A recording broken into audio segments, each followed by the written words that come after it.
How's it going, guys? Welcome to the Shrewsbury Biscuit podcast. I'm your host, Alex Whiteley. And joining me today is our biscuiteer, Julie. How's it going, Julie? You okay? Yeah, all good. Thank you very much. Yeah, I'm going to whack your mic up a little bit louder. Okay. And joining us today are two members of two great establishments. And the third here. Hello. Yeah. Not in front of a microphone, I'm afraid. We've only got the 4 microphones. But representing Iron Rose and GlouGlou today. Do you guys want to go around the room and introduce yourselves? Yeah, so I'm Robin, and I started Iron Rose about 5 years ago, in Shrewsbury Market Hall, to be a really sort of independent specialist wine merchant, really focused on stuff that's organic, biodynamic, wines that really come from somewhere and have a sense of identity and place. And it's kind of an antidote to the kind of more, I guess, industrial kind of scale Pinot Grigio you might pick up. Looking at really small scale producers. And then I always wanted, as part of the scheme, to have an opportunity for people to come and taste the wines and drink a really glass, something really cool with something appropriate to eat with it. So we found a location a couple of years ago to open a GlouGlou wine bar, and pass on to Jack. Yeah, so I'm Jack Breeden, and I met Robin when I moved to Shrewsbury. That was nearly 2 years ago now, and we decided to open GlouGlou, which was last April. So we would have been celebrating in April a year, which just fell short. But it's been a great journey. Brilliant to offer amazing wines by the glass to people, and add some kind of food and a really nice vibe there as well. So it's been really cool. And then 2 weeks before lockdown, Kitsy joined us. Hi. As assistant manager at GlouGlou, and since then has been assistant manager at GlouGlou for 2 weeks. Has been web designer, web builder for Iron Rose, where we've been redeveloping the website over lockdown in order to, enable people to carry on buying cool wine. And assistant carpenter at GlouGlou That's a really good job. Enjoyed that one. Wow. Refresh that and all that stuff. So versatile. Yeah, COVID CV is just proven me. I love that COVID CV because people have been tested, haven't they? It's been a real challenge. So people have had to find skills that they wouldn't have normally had. So it's been difficult, hasn't it? Yeah, I think it's been really challenging. I mean, it's been challenging for so many people in so many different ways. I mean, in terms of just kind of pivoting your business really fast. Like all the greengrocers and stuff and butchers and stuff in the market, just turning from being, just purely a come and pick it up kind of place to doing masses of deliveries and stuff like that. But also from a point of view, people like, Jack, who's been on a furlough for, 3 months. And it's just like, it's a weird kind of existence. At least I've got full-time childcare to look after myself, and a little bit of wine tasting on the side to have the upside. Yeah, because wine tasting isn't work. So from HMRC's point of view, when we have a Zoom tasting, so we get samples sent to us, like new wines to have in the shop or have in a bar or whatever, we've taken the bottles down to GlouGlou, split them into 3. So someone's taken the full bottle, and then we've got these little glass water jugs we use. So we've kind of split the bottles into, and then we've taken them back home to our own homes and sat down and had a Zoom wine tasting where we can kind of discuss the wines back, have a bit of a chit chat, and it's been really cool. It's been a really nice way to do it and keep involved. I've got to say, wine. Wine has never been one of my things, but I'm learning. My friend Andy Imhoff, big shout out to Andy Imhoff from Pardon My Fork podcast. He's in America, and he talks about he's a really good chef. Him and his wife, and they talk about what wines would go with what, and they fill up like a good hour or 2 talking about wine, and I'm kind of like, wow, okay. It's so much the story behind wines is fascinating because they're farmers. A lot of the people, they're growing crops, and then it's that magic part of making it into wine as well. So you've got some grapes that are growing in a particular piece of land, and it's particular weather that year, and you've got all these kind of issues you're going through, like there's pests, there's rain, there's wind, there's hail, there's frost and stuff, and then there's the fermentation, and it turns into wine, and then it's like magic because then it's kind of it's that place kind of trapped in a bottle and that time, and that's what really fascinated me about wine when I first started out. And when I first started travelling as a kid to France, and then later on travelling for work, and that's part of the magic you kind of lose when it's just a commodity. But when you talk about matching it with the food as well, and you I write an article for my Shrewsbury magazine, and that's all about kind of telling the story, and matching the wine with the food, and like maybe going local. So if it's a Crottin du Chavignon, you know, like a Loire goat's cheese, picking up a really beautiful bottle of Sancerre or Touraine Sauvignon that really kind of goes with that. I think it's that. It's the kind of combination that makes it magic. It makes me feel so simple, honestly, because I'm just like, I'll have beer. Just give me a beer. It took us ages to try and get you to have a gin, didn't it, as well? Yeah. Beer has a magic too, I think, because you get producers who are making something that is really specific, you know, and really local, and like using particular style of hops and stuff like that. And for me, it's less exciting than wine because if you've got a bucket full of grapes that have been organically grown, you've got everything you need to make wine in there. Yeah. You don't need anything else because you've got the juice, you've got the sugar, you've got the colour from the grape skins, you've got the sugar that's going to get turned into alcohol, and you've got naturally occurring yeasts that kind of live on the grapes and live in the air and live in the winery. So all you've got to do is you've got to bash them up a bit. On a very simple kind of scale, bash them up a bit. It ferments. You kind of filter it, fine it. If necessary, you don't even have to do that. You stick it in a bottle and you've got a bottle of wine. It's amazing. So in terms of the fact, because obviously it's organic, isn't it?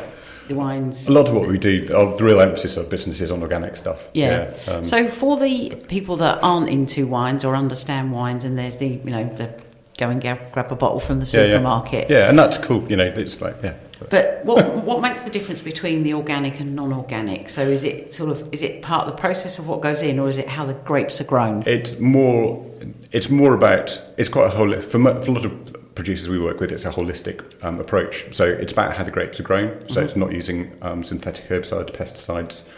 It's all about growing grapes organically or farming the land organically and encouraging that biodiversity. So you've got a more robust vine system. But then it's also in the winery, so it's using minimum manipulation because there's something like 180 different things you can use to make wine in terms of like adding tannin or sugar or acidity or deacidifying or gum or loads of things you can do to it. But like I said, if you've got a bucket full of well-grown grapes, you don't need to do any of that kind of stuff to it. Yeah. And it's about knowing, and it sounds like it's laissez-faire, like not bothering, but it's more about knowing what to do and when not to do stuff. And knowing that, using the right kind of fermentation temperature, the right kind of vessel for fermenting in, and it can be it's a very subtle and complex thing. And a lot of the best natural winemakers are people who know how to do it kind of by the book, but choose by the kind of the kind of industrial book, but choose not to do that because they can look at the way the fermentation's going and kind of develop and work with that. And it's that then, and that gives it that kind of identity and individuality. And a lot of what you're doing, I used to work for a company where we supplied stuff to to supermarkets and multiple retailers and stuff like that. But that was all about consistency, and there's nothing wrong with consistency. It just gets a bit boring. And obviously price as well makes a difference, doesn't it? Yeah, price, sure, but I mean, you can. It doesn't make.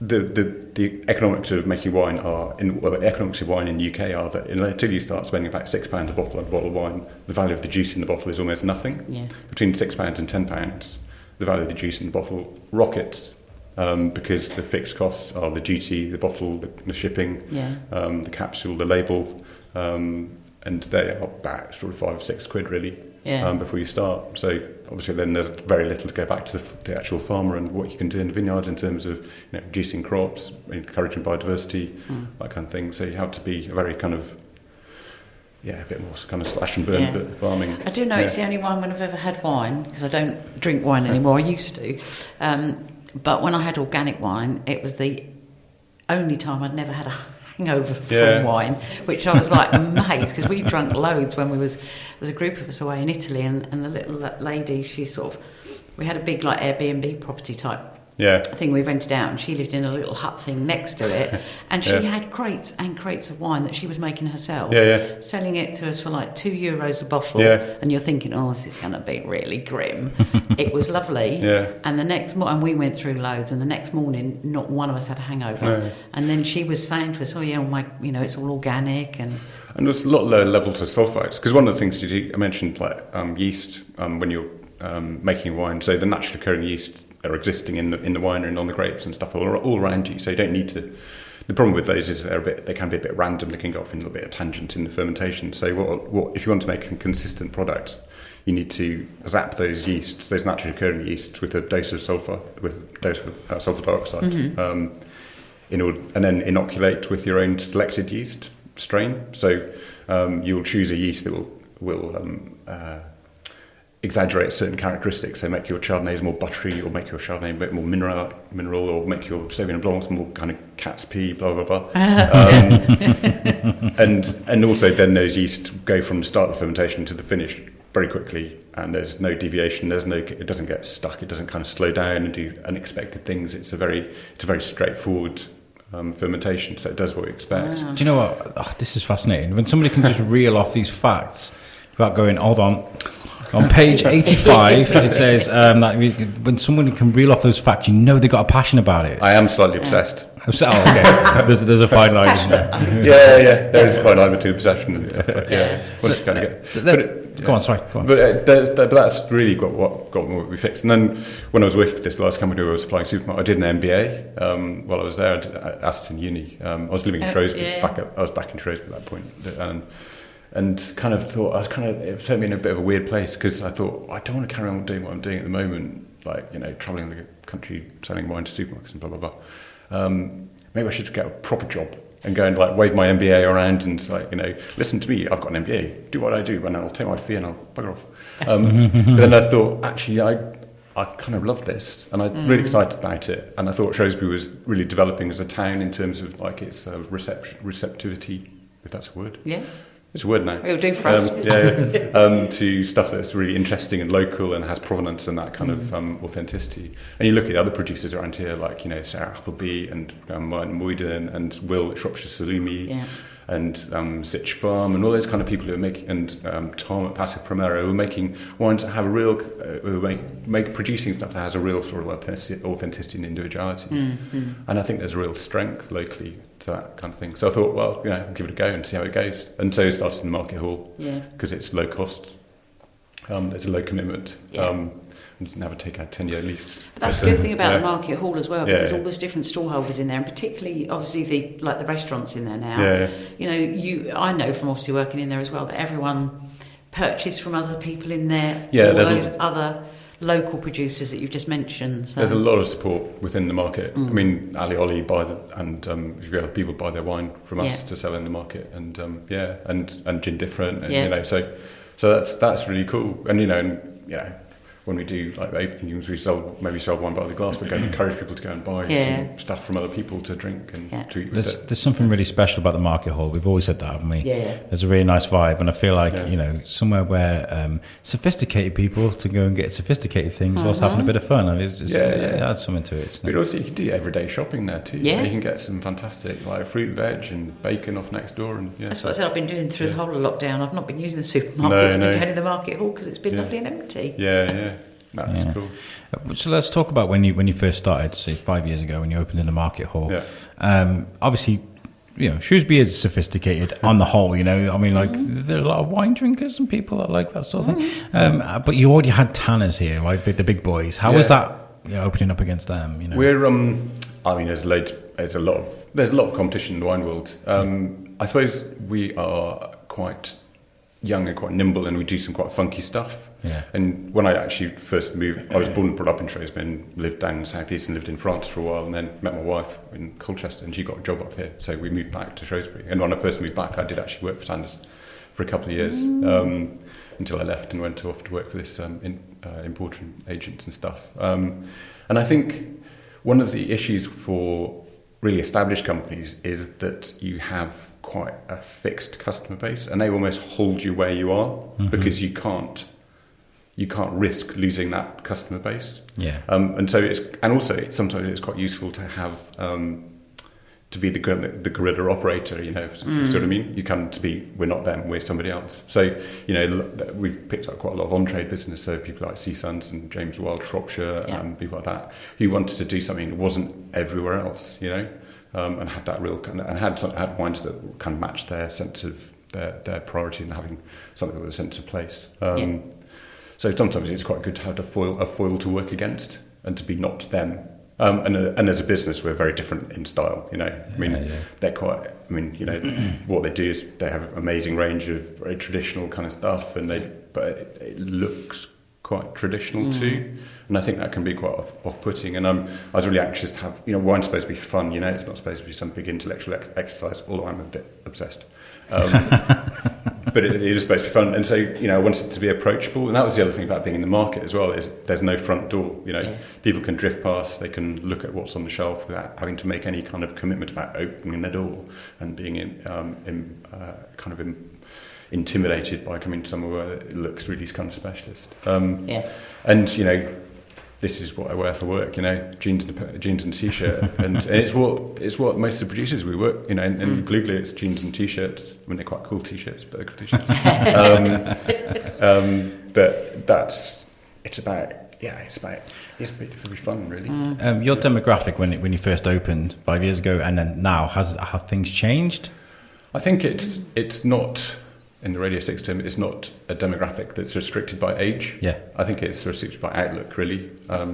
We've got customers from 18, no younger than 18, obviously, to 80, 90, who are looking for wines that really have that identity, and they're just looking for something that's fun and different.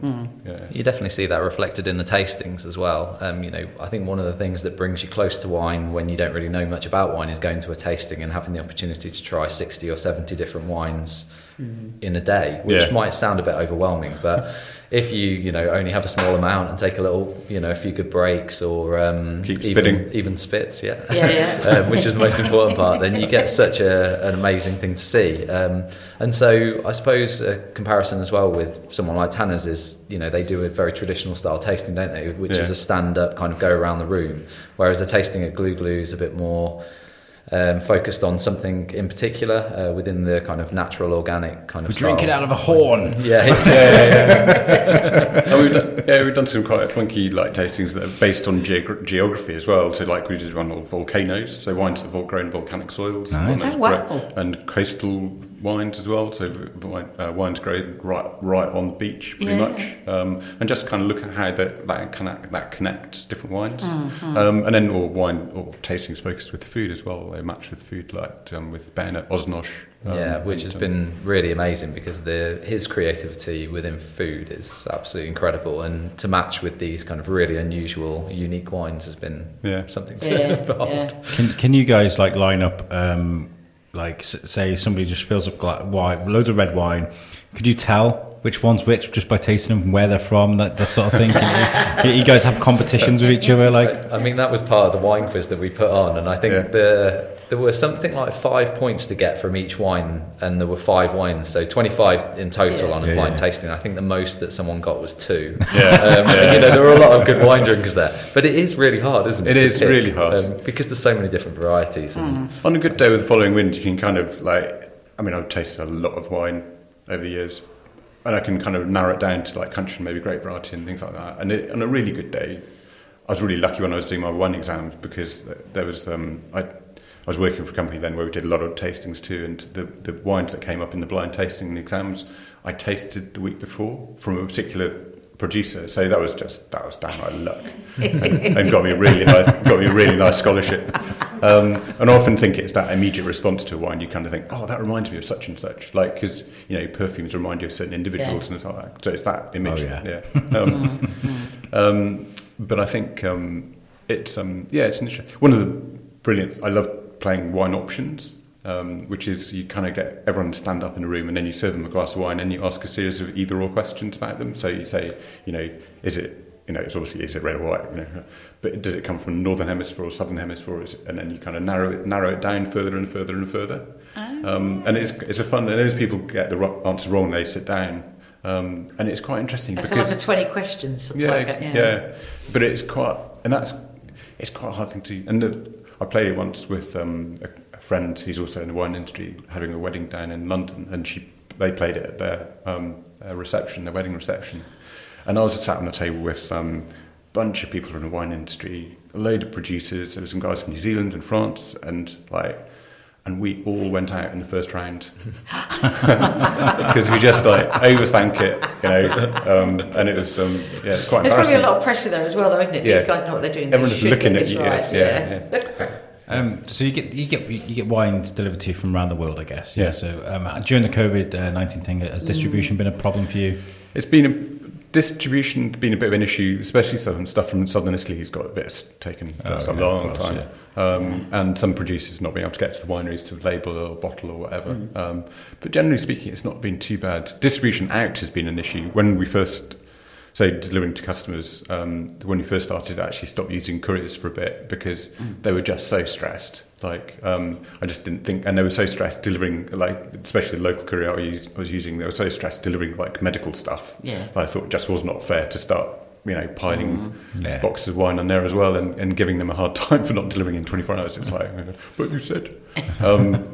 So initially we just delivered within the 15-mile radius, just using our own transport and stuff. Yeah. That's good. But we've gone back to delivering nationally now, just with the caveat that it might take a little bit longer. Yeah. What kind of radius are we talking about then? When you say you deliver nationally, how far out do you deliver? London, they had stuff going to London and Sussex last week. Wow. And sent stuff up to Edinburgh and Glasgow. That's fantastic. I mean, there's not, the majority is local. Yeah. And, up until recently our website was not as functional as it might have been. But now it's pretty pretty user friendly. So we've had, orders from I had an order from someone in Belfast the other day to deliver something locally, and so there's loads of more and more of that kind of stuff happening. And you supply to restaurants and that as well. So locally, obviously, I'm guessing that side of it's probably they've not been able to open, have they? So. Pretty much stopped. I mean, we've been doing some stuff with the Sea Suns Dine at Home. Yeah, we had them on the show. They're good guys. Yeah, that's fantastic, and the food's brilliant, and I love the way they've been doing that as well. So, and then I choose a wine for them each week, and that goes on the kind of the offer, so you can order their meal and then buy a bottle of wine, which is pretty cool. And then Harry Bullock, who was the chef down at Coach House, he's been doing kind of delivered meals, and he's doing the same kind of idea that we offer a couple of different bottles. Did one with Ben at Osnosh the other day as well, like charity fund. Osnosh is they use excess or food from all sorts of different kind of supermarkets and stuff to feed local people in Osler Street for free.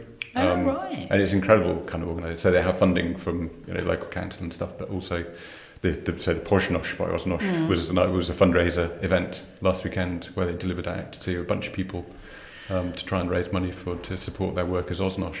And then he also does food for us at GlouGlou. And sort of uses some of the profit from that to go back into the Osnosh work. Is there a region or a place where you could get wine from, but you choose not to because maybe the ethics aren't right in how they make things? I think it's an odd question, but I think it's interesting. No, I think it is really interesting. I think it's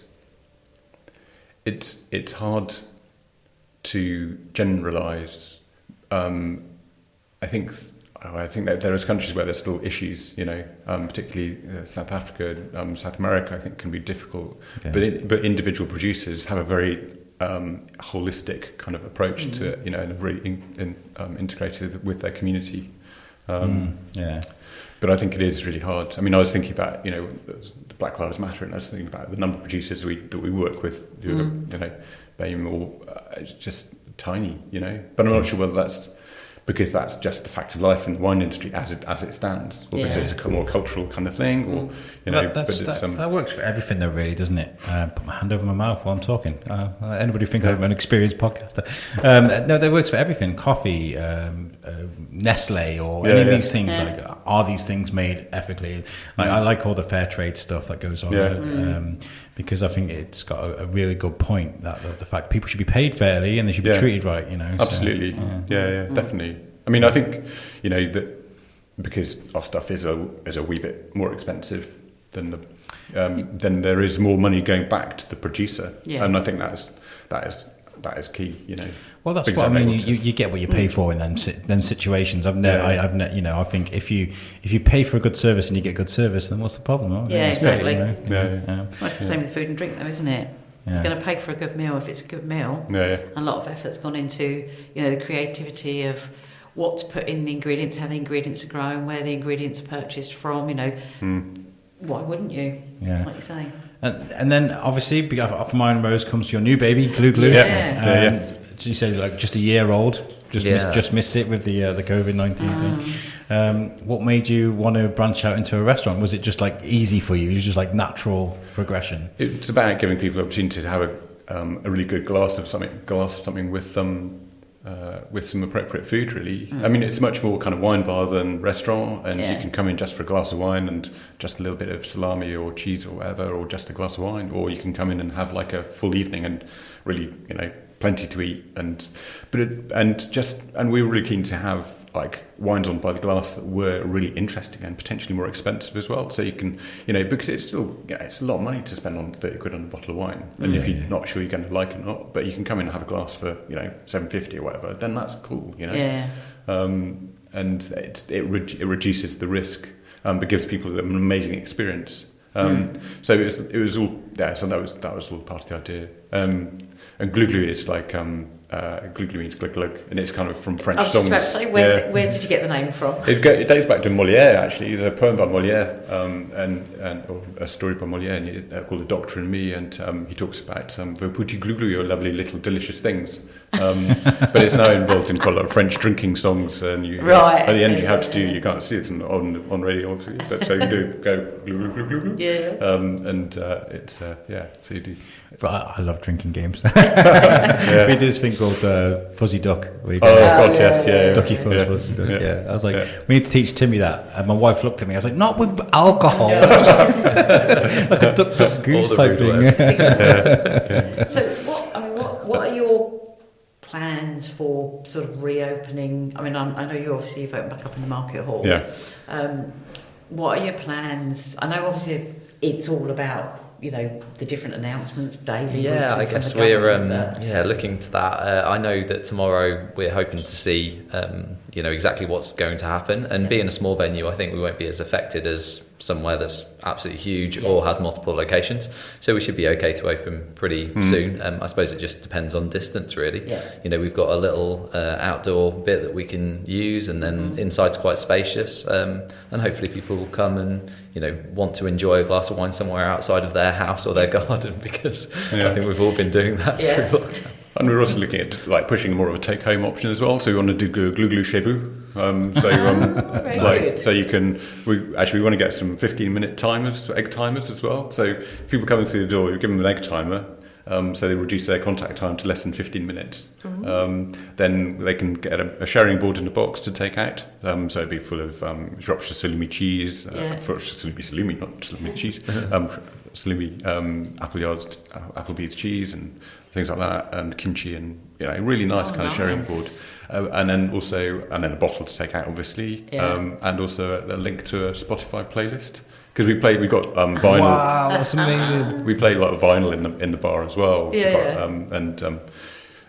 And everyone's got into music. And, it's like a 4D cinema, but with wine. Yeah, it's a whole immersive experience. So you can either take it home or down the park, or That's it. If we can find a way to give them a stream into the CCTV as well, then they can feel like they're really there. You could supply like a Zoom background. Yeah, that's just GlouGlou. Oh you could change it. I did go in GlouGlou once. I feel guilty for not going. Wine isn't my scene though. I mean, it's there, and I did enjoy myself when I went there. But I felt really guilty. I went to meet Jen Eastwood. It was her birthday, who's been on the show. Hi, how's it going, Jen?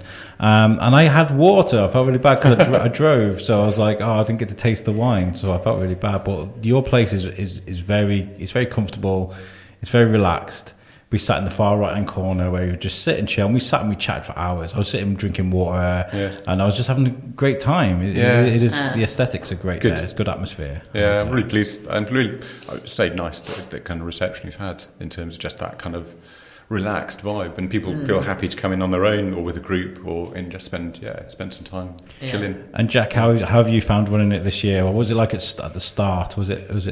Did you take to it to like a duck to water? Yeah, I suppose so. I mean, I've been in hospitality pretty much all of my working life. So from doing chalets on ski seasons to working in London for the last kind of 10 years, and done lots of events and hospitality. So that kind of style thing is really good and has been a nice addition to GlouGlou rather than it just being a bar. So, offering it to a bigger group. But yeah, we got a big crowd in for the opening night and then basically just took off from there. And just had loads of people coming in wanting to try orange wine, which I suppose is a big thing to talk about on here. Yeah. If you haven't tried orange wine, come to GlouGlou.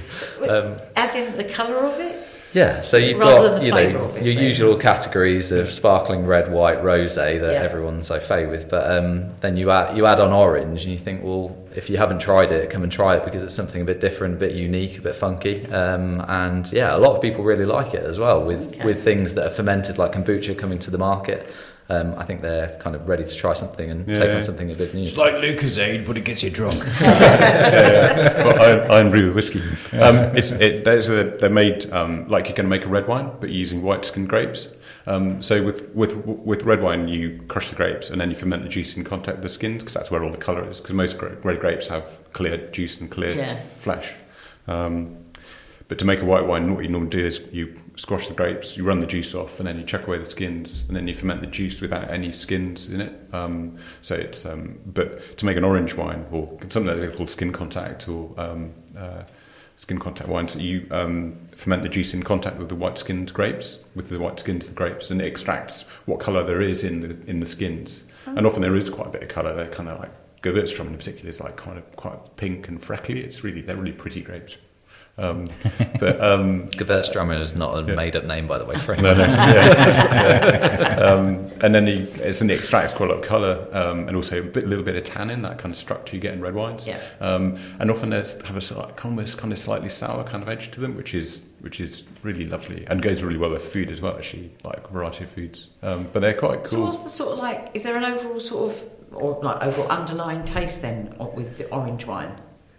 There's a kind of spiciness, I guess, to them, and that kind of it's the structure, I guess, as well as anything. The kind of the people don't talk about texture in white wine so much, but there's a textural component in orange wines you don't get in like regular white wine so much, which makes them really interesting. And then there's like that kind of touch of sourness to them, which is really Jack. Cool. What's your most popular sort of range? What flies off the shelf? In GlouGlou. Yeah. Well, wines by the glass change week on week, if not day by day, because we've got such a big range. There's over 100 wines, so it's always changing really. Anyone who hasn't tried it will come in and have a glass of orange wine.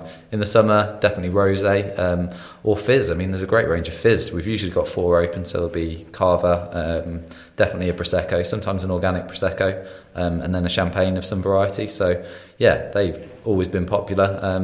A lot of people have beer though in there as well, to be honest. I mean, there's some good locally made cider, beer from Spain called Rondadora, which we're supporting, always have, and they've got a great range as well, and some Welsh beer as well, Monty's. So it's all sorts, and there's something for everyone really. So you've got rosé, sparkling rosé.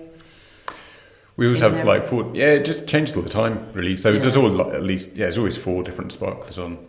4 different fizz, and then there's probably about 10 wines on by the other wines on, like still wines on by the glass. So there'll always be at least one orange. Yeah. And we also got a thing called a Coravin, which is quite a handy bit of kit, which is it has a needle that goes through the cork, and it pumps inert gas into the bottle as the wine gets dispensed.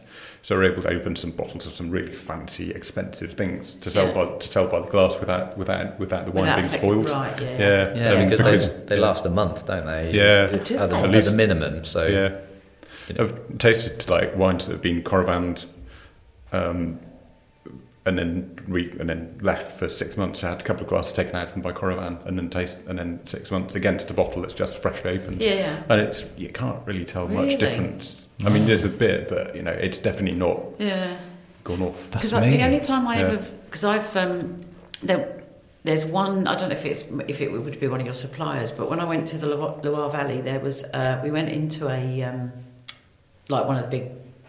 Is it winery, vineyard? What is it actually? The vineyard's where the grapes go. The winery's where they make it, I guess. Right, yeah. been the winery But, then yeah. that we went to, Yeah. Ackerman's. Oh yeah, Ackerman, yeah. And Big, that they're yeah. sparkling. Yeah. And that's what we just brought, crates of the Yeah. sparkling. Yeah. Absolutely, no, really well. Yeah.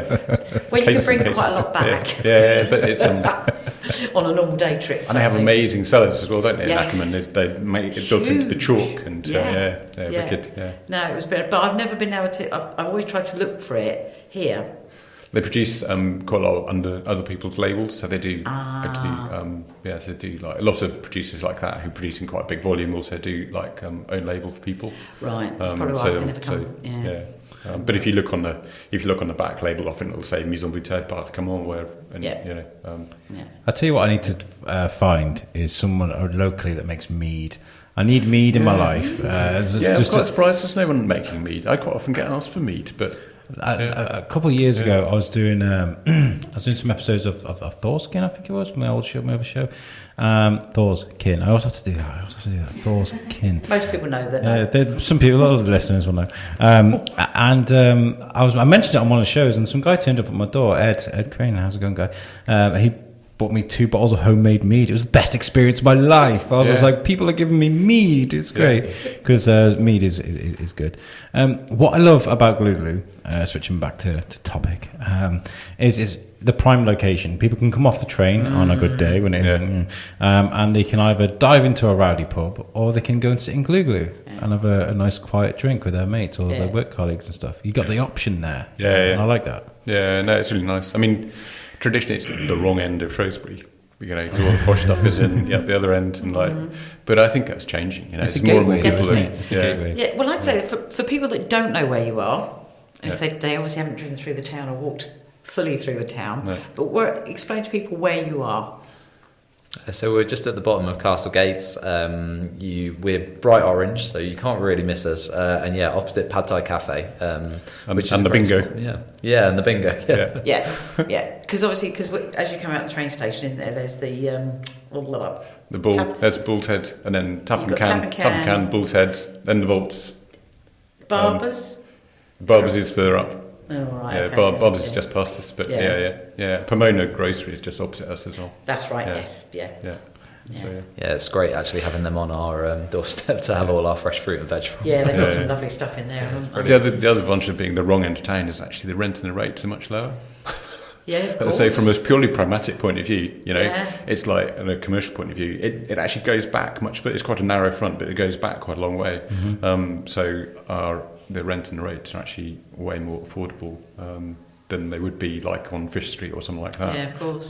Which makes a massive difference. It means able to actually pay staff. And, so you say you've got a bit of outside space there then, so I'm just trying, because in the front, Oh, it's in the front rather than sort of like at the back. Yeah, so our bit of pavement is a little bit wider than the rest around Castle Gates, so you can kind of have a glass on the front, basically. Yeah. Okay. Linger. Yeah. Although part of the kind of the deal that appears to be coming through is that they're going to fast track pavement licenses and stuff like that. So and make them much easier to apply for, and certainly councils like Westminster have actually closed quite a lot of roads. Yeah. And actually made a big thing about trying to make it a much more kind of pavement culture, pavement cafe culture. Which I think is probably on its way slowly to Shrewsbury anyway. Well, I think hats off to the council.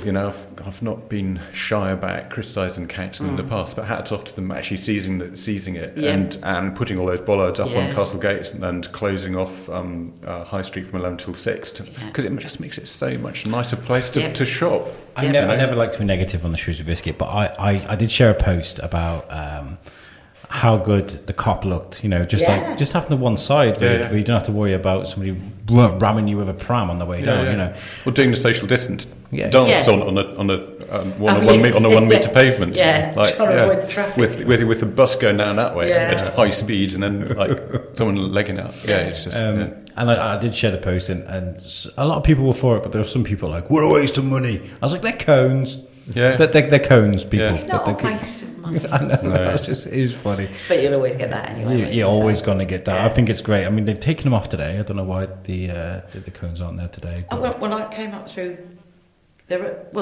They're there when I came up through. I think up Castlegates they are, but when I walked up the car park, I had to walk on the pavement. God damn. I think it's timed. I think, isn't it? 11 till 6. Oh, is it? Okay. Yeah. Or certainly High Street's closed at 11 till 6. Yeah, I was going to say. Yeah. So let's talk about Kitty here. Like, I'm sorry we can't give you a microphone. Are you sure?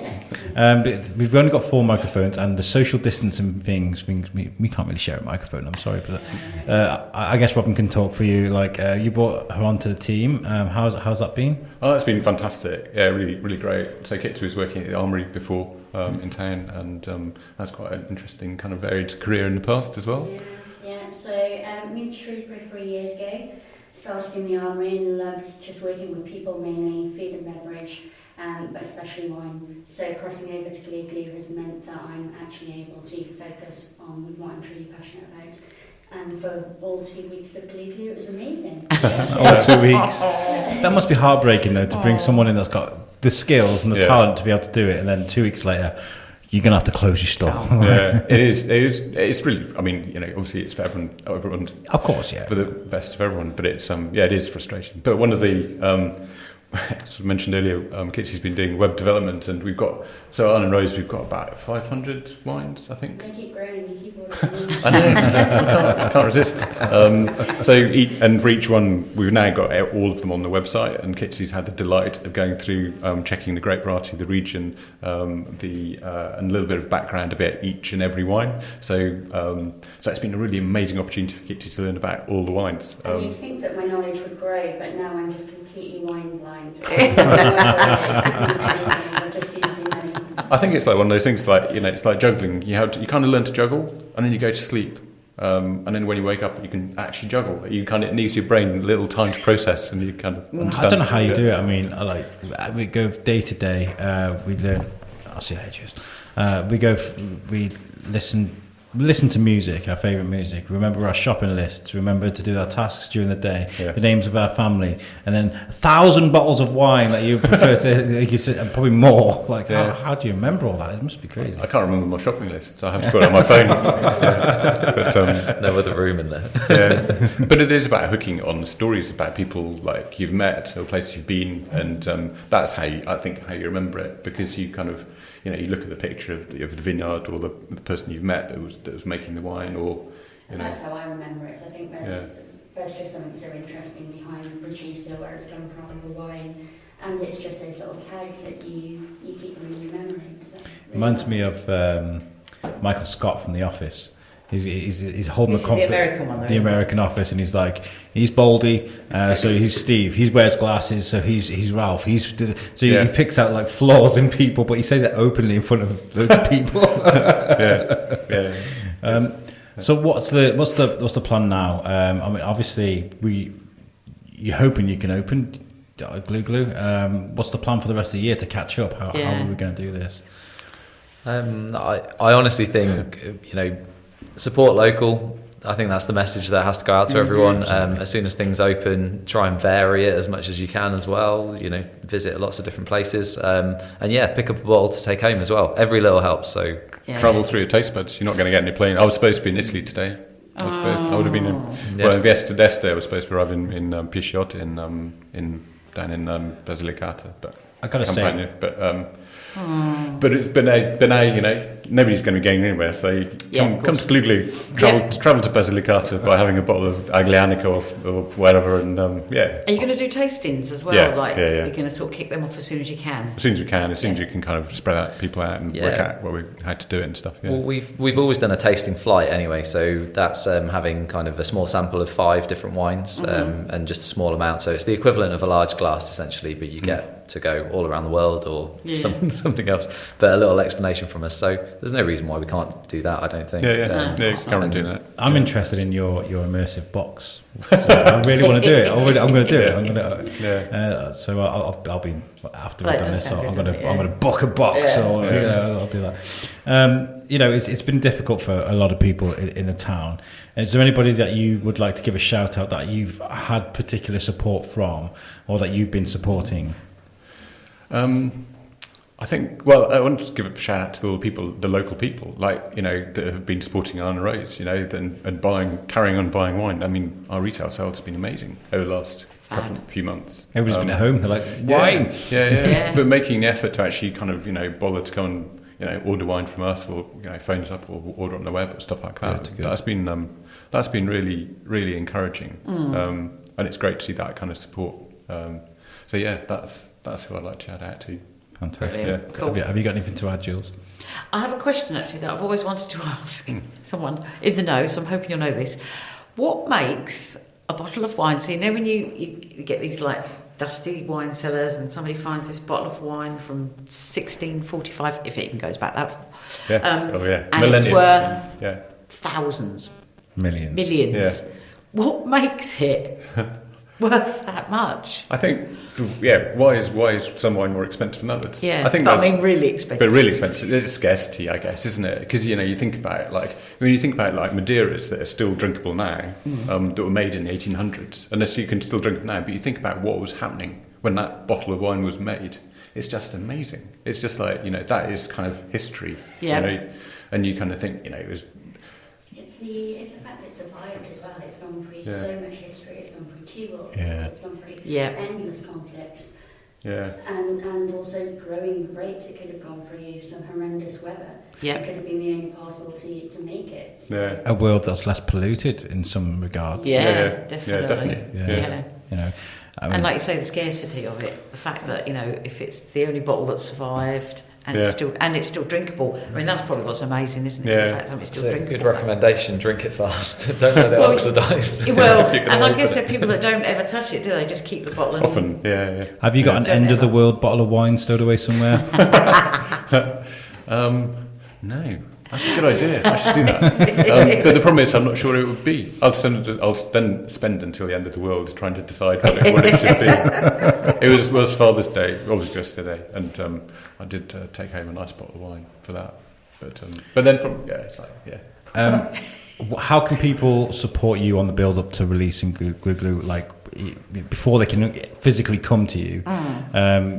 Is it a follow on Facebook? Is it sharing your promotions? How can people help you? Yeah, absolutely. Well, we're going to build a social campaign. We didn't want to throw loads of stuff at people while we were closed because no one wants that. But I think in the weeks coming, we're going to start releasing dates and times and things that we can do. And I think it's just following, sharing, encouraging people to meet there if you're going to meet someone.